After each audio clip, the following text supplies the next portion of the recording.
thee. In the cheerful town of Wonderville, where rainbows giggle and clouds sing, there lived a kind witch named Wishwell.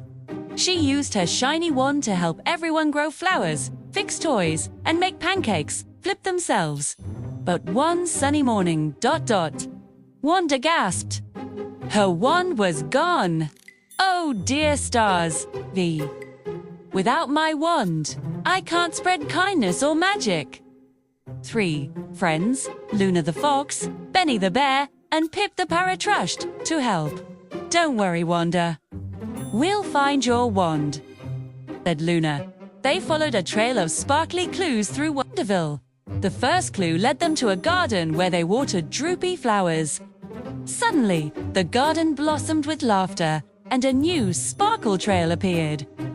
Following it, they found dusty books in a library, which they cleaned and organized. Whoosh! The magic grew stronger. At the end of the trail, they found the wand. Wanda was so happy.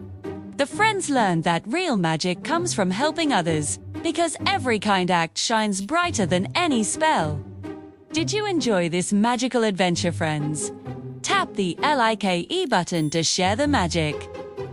And don't forget to subscribe to Smarty Playhouse for more fun stories and adventures. See you next time!